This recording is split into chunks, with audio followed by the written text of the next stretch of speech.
Hello friends, peace be on everyone. I am your host Asif Ali Sheikh and you are watching the show Religions Under Scrutiny.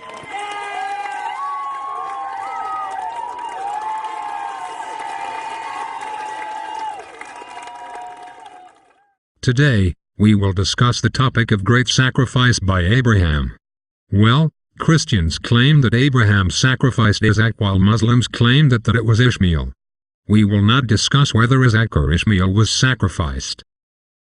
Rather we'll see whether the great sacrifice by Abraham predicted the future coming of Jesus as most often claimed by our Christian friends. We will analyze the validity of this claim that sacrifice from Abraham foreshadowed the future sacrifice of Jesus. The great sacrifice of Abraham is mentioned in Genesis, chapter 22, verses 1 to 19. You can read the whole chapter while we will quote the relevant portions in this show and analyze them.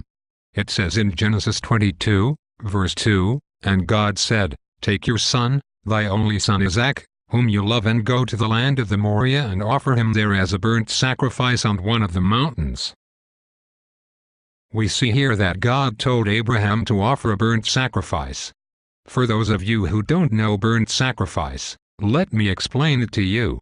The burnt sacrifice is mentioned in Leviticus chapter 1, verses 1 to 17 and Leviticus chapter 6, verses 8 to 12. Burnt sacrifice is a sacrifice for atonement as per Bible in which an animal is killed and then burnt. After killing the animal, the blood of the animal is sprinkled around the altar. I hope you know the meaning of altar and tabernacle. After sprinkling of the blood, the body of the animal is cut down and washed. Then a fire is kindled on the altar and the animal is burnt there for a whole night, and in the morning, ashes of that sacrifice is put besides the altar. Let me sum up for you what is a burnt sacrifice. 1. An animal is killed, cut into pieces and washed. 2. Blood of the animal is sprinkled around the altar. 3. It is then roasted and burned on fire, being a sweet smell to God. Keeping this in mind, let's get back to the story. God ordered Abraham for a burnt sacrifice, and we know that this was merely a test which God used for Abraham.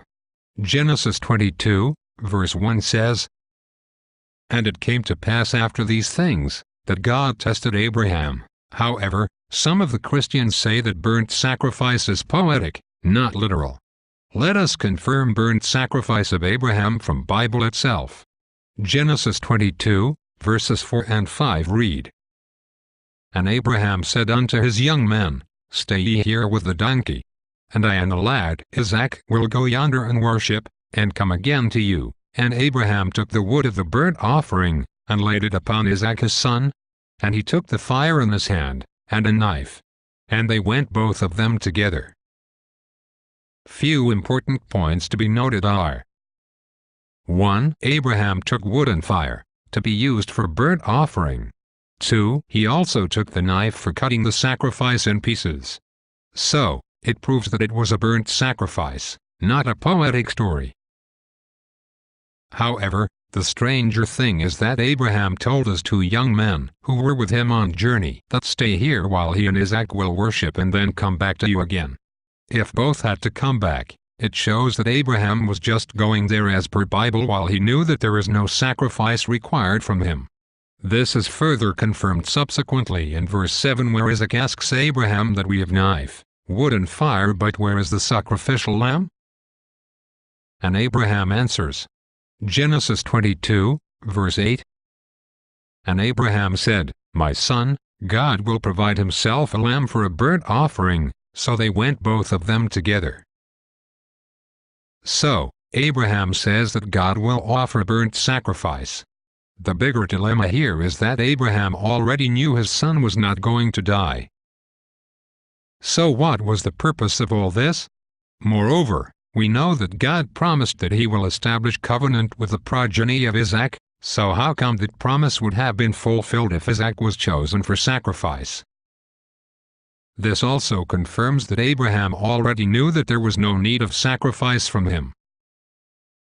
But, there's a twist in this story. The story changes suddenly. Abraham, who knew as per Bible that Isaac is not going to be sacrificed, bounds Isaac and takes a knife to kill Isaac while Isaac remains silent, which sounds really absurd. Isaac, who remained unaware through all this journey, is now silent and not questioning as to why he has become that lamb and how and when that was decided. But before the sacrifice takes place, God gets pleased and gives Abraham a ram in place of Isaac for the burnt sacrifice, which Abraham already knew. Now, let's sum up the story and identify main points. 1. God asked for a burnt sacrifice from Abraham. 2. Abraham knew that this won't happen in reality through the whole journey. 3. God promised progeny to Isaac already, so it was already confirmed that there was no real sacrifice needed. 4. Isaac is unaware of this sacrifice and asks, "Where is the lamb?" 5. Abraham suddenly bounds Isaac despite knowing that Isaac is not that lamb. 6. Isaac remains silent when he comes to know that he is the lamb. Instead of asking where is the lamb that God promised, either he believed that maybe he is that lamb who will take away the sins of the world, or he did not know what is happening, or something is missing from the story. Otherwise, why Isaac stayed silent? 7. God promised sacrifice and did provide a ram for the burnt offering. Now, we move to the claim made by some of the Christians that Jesus was the sacrifice promised by God. Jesus can't be that sacrifice due to the following reasons. 1. God promised a burnt sacrifice, not a sacrifice on the cross or tree. So, Jesus can't be that sacrifice. 2. Was Jesus cut down in pieces? Answer is no. 3. Was Jesus burned on altar for whole night? Answer is no. 4. God gave a burnt sacrifice in the form of ram. Yes, so the promise by God was already fulfilled there. So, those who claim that Abrahamic sacrifice foreshadowed Jesus are not right, and Jesus cannot be that promise. So, in short, Jesus was not promised by God as a sacrifice to Abraham. With that said, we on today's topic. I hope you enjoyed the show. This is your host Asif Ali Sheikh signing off. Take care, peace be on all.